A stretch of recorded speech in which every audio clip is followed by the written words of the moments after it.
Aloha, good morning. How's it going today? Hey guys, we are talking about the number one high performance killer. Reading from the book, still reading from the book and reviewing it in detail. High performance habits from Brendon Burchard, done with the 6 high performance habits. However, what we are doing now is looking at the end of the book in a summary, but talking about 3 killers of high performance. And as we are sharing this with you, remember, we empower others to find business opportunities, recruit more leaders, get more leads online, help them to brand and market themselves through our products and virtual assistant services. And of course, with the virtual assistant services, help you to do these things that you are really important to you. So, as we are, and also wanted to let you know that our products are officially launched. Aloha Laptop Lifestyle Cheat Sheet, the essential skills of the marketing game, and 7 strategies to become a top earner. It's all available right now on our website, johannvanardi.com, or also rugbydude.com.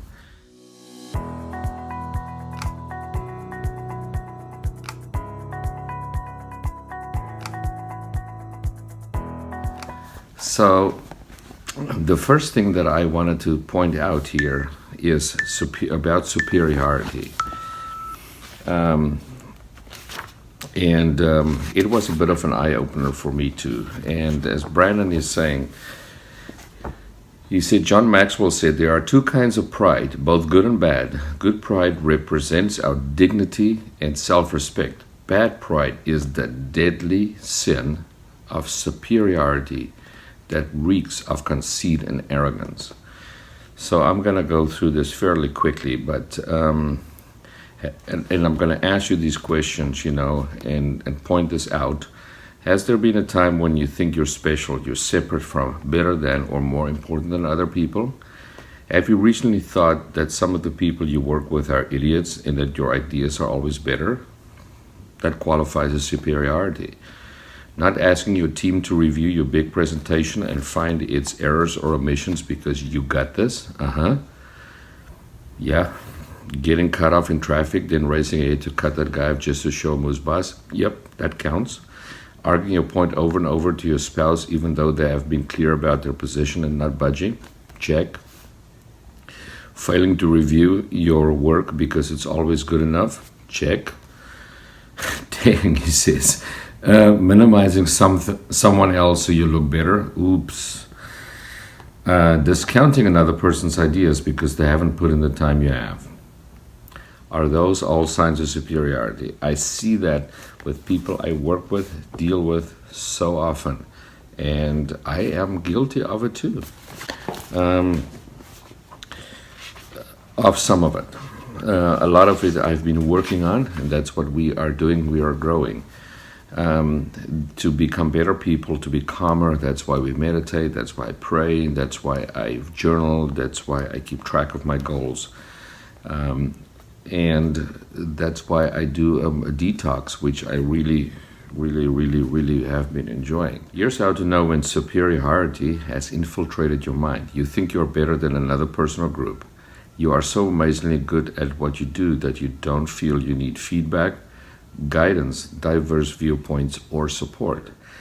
You feel that you automatically deserve people's admiration or compliance of who you are, what position you hold, or what you've accomplished. Yep, you feel that people don't understand you, so all those fights and failures are surely not your fault. It's just that they can't appreciate your situation or the demands, obligations, opportunities you have to sort through daily. And so then it becomes a separateness, feeling that you're lonely at the top. Now, here's the thing. The odds are pretty good that someone somewhere has gone through what you're going through and can easily understand your situation and advise you through it. Because you're not the first person who has all these issues or has all that people don't understand you or where you seem disconnected. A lot of the disconnect, though, is pride and superiority. But if you do separate yourselves from others and you don't share with others who you are and don't feel you need advice, then you are superior. And their lack of understanding you, the lack of understanding only grows in your silence when you don't talk to others. Do remember that people can understand your struggle because somebody has probably gone through something similar. Also, where you are, you might be a big fish in a small pond. There's maybe a bigger fish in a bigger pond out there. But here's what you need. You need a mentor. You need a solution. You need to be able to plug in with someone else that keep you on the right track. And here's one of the very first things that Brendon says he found. He says he's rarely met a high performer who thinks they're at the top. Most feel they're just getting started. And secondly, here's a special reminder: if you've begun dismissing other people's capabilities, you can maximize your potential while minimizing others. What you have attained in life isn't because you're all that special, but because you're all that blessed. The reality is that a large part of the differentiation and performance at that level comes down to the habits we've discussed, the 6 high performance habits, which anyone can begin implementing. However, it's also how blessed you are and where you were put in the situation. Now, and he says also another thing that he's found is that in all the studies on expert performance, the major thing that made the difference was not a person's innate talents, but the hours of exposure and deliberate practice. So don't judge others as below you or separate from you. Your frustration with people is coming from a forgetfulness that almost everyone could succeed at a higher level if they had more exposure, training, practice, and access to excellence-driven mentors, coaches, or role models.